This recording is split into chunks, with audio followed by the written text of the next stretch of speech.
देखिए, बलात्कारी बाबा के साथ बीजेपी का प्रेम जो है वो जग जाहिर है।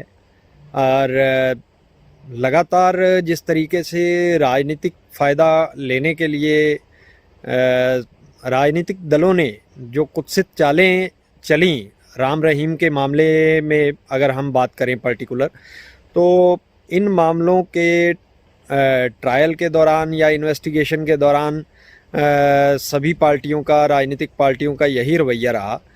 और हालांकि जब बीजेपी सत्ता में आई थी तो बहुत सारे लोगों ने इस तरह की टिप्पणियां करना शुरू किया था कि ये लोग दूसरों से हट कर हैं और कुछ हट कर ही करेंगे, और हुआ भी वैसा ही। उन्होंने काफ़ी हट कर किया। उन्होंने जैसे ही हरियाणा के अंदर बीजेपी की सरकार फॉर्म हुई तो 38 एमएलए जो हैं वो डेरा सच्चा सौदा के अंदर थैंक्स करने के लिए गए एक इसका बलात्कारी और कातिल राम रहीम का। तो अभी जो है हैरानीजनक बात यह है कि जिस तरीके से राजनीतिक फ़ायदे के लिए बीजेपी राम रहीम का इस्तेमाल कर रही है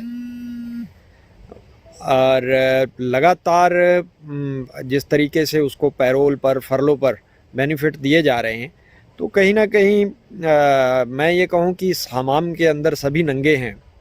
ये बात तो लगभग तय है, क्योंकि बीजेपी राजनीतिक फ़ायदे के लिए जिस तरीके से राम रहीम को बार बार बाहर ला रही है, उसका इस्तेमाल कर रही है।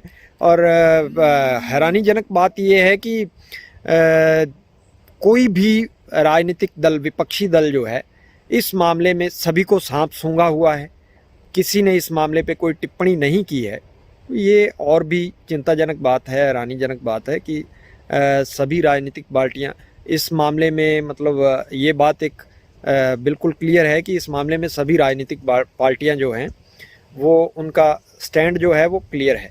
हालांकि अगर मैं यहाँ बात करूँ कि बीजेपी अभी हाल ही में हरियाणा के अंदर एक आदमपुर चुनाव बाई इलेक्शन है, और उसके बाद पंचायत इलेक्शंस भी हैं हरियाणा के अंदर।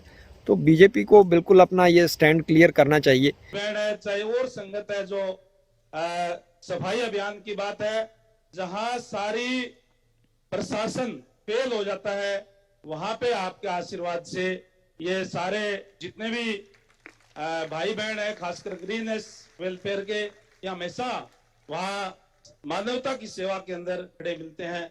ये आपका आशीर्वाद है। और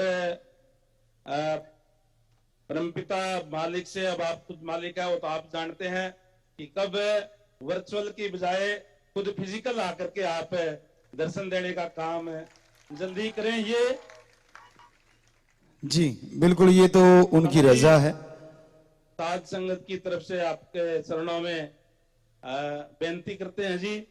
और यही कहेंगे कि आप इसी तरीके से, जिस तरीके से आप आशीर्वाद देते रहते हैं, आपने मार्गदर्शन दिया है समय समय के ऊपर, आप इसी दृढ़ यकीन के साथ, और जिस तरीके से आपने बताया कि जो दृढ़ यकीन रखते हैं उनके घरों में कोई कमी नहीं रहती, और आपके आपके जो आशीर्वाद है उसी का परिणाम है कि आज पूरी संगत यहाँ डेरे में ना आकर के यह रिजोर्ट करना पड़ा, क्योंकि वो डेरा छोटा पड़ गया था, इसलिए इस रिजोर्ट के अंदर सारे आए हैं। मैं एक बार फिर से आपके चरणों के अंदर, क्योंकि मैं ये सौभाग्य मानता हूं कि मेरा तो संबंध डेरा से जन्म से है।